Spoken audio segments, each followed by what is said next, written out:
USA, no war for Trump. Trump represents nothing other than his own grievance. He, former President of the United States, now running for re-election, assails the thugs from the Department of Injustice, calls Special Counsel Jack Smith a deranged lunatic, and casts his prosecutions and his bid for the White House as part of a final battle for America. In a Saturday speech to the Georgia Republican Party, Trump characterized the entire American justice system as deployed to prevent him from winning the 2024 election. These people don't stop, and they're bad, and we have to get rid of them. These criminals cannot be rewarded. They must be defeated. Once again, Trump is demanding that Americans choose sides. But in his deranged mind, this final battle is not just against his normal cast of ill-defined villains. It is between those who glorify him and those who detest him. It will be a final battle over himself. See you in Miami on Tuesday, he told his followers on Friday night in a Truth Social post, referring to his Tuesday arraignment. It was chilling reminder of his the 19th of December 2020 tweet, "Be there,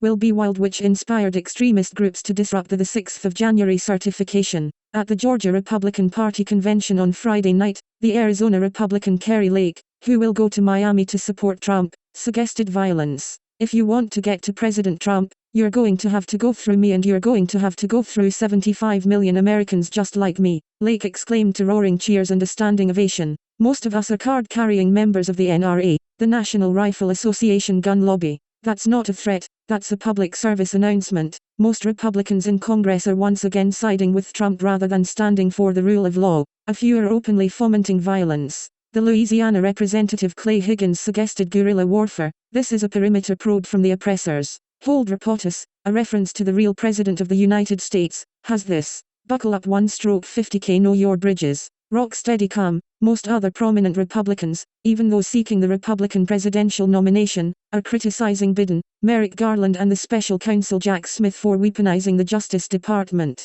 All this advances Trump's goal of forcing Americans to choose sides over him. Violence is possible, but there will be no civil war. Nations don't go to war over whether they like or hate specific leaders. They go to war over the ideologies, religions, racism, social classes or economic policies these leaders represent. But Trump represents nothing other than his own grievance with a system that refused him a second term and is now beginning to hold him accountable for violating the law. In addition, the guardrails that protected American democracy after the 2020 election, the courts, state election officials, the military, and the Justice Department, are stronger than before Trump tested them the first time. Many of those who stormed the Capitol have been tried and convicted. Election-denying candidates were largely defeated in the 2022 midterms. The courts have adamantly backed federal prosecutors. Third, Trump's advocates are having difficulty defending the charges in the unsealed indictment, that Trump threatened America's security by illegally holding, and in some cases sharing, documents concerning United States nuclear programs,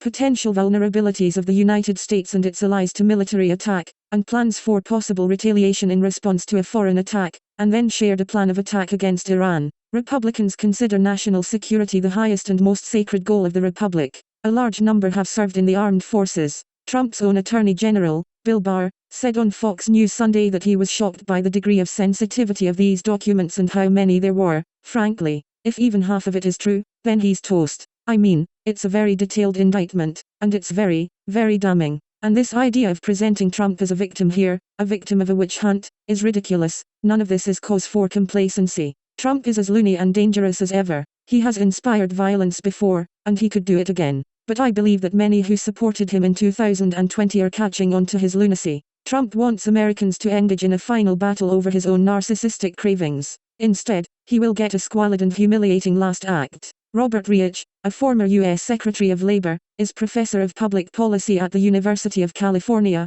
Berkeley, and the author of Saving Capitalism, For the Many, Not the Few and the Common Good. His new book, The System, Who Rigged It, How We Fix It, is out now. He is a Guardian U.S. columnist. His newsletter is at robertreachsubstack.com. I hope you appreciated this article. Before you move on, I was hoping you would consider taking the step of supporting the Guardian's journalism. From Elon Musk to Rupert Murdoch, a small number of billionaire owners have a powerful hold on so much of the information that reaches the public about what's happening in the world. The Guardian is different. We have no billionaire owner or shareholders to consider. Our journalism is produced to serve the public interest, not profit motives. And we avoid the trap that befalls much US media, the tendency, born of a desire to please all sides, to engage in false equivalence in the name of neutrality. While fairness guides everything we do, We know there is a right and a wrong position in the fight against racism and for reproductive justice. When we report on issues like the climate crisis, we are not afraid to name who is responsible. And as a global news organization, we are able to provide a fresh, outsider perspective on US politics, one so often missing from the insular American media bubble. Around the world, readers can access The Guardian's paywall-free journalism because of our unique reader-supported model. That's because of people like you. Our readers keep us independent, beholden to no outside influence and accessible to everyone, whether they can afford to pay for news or not.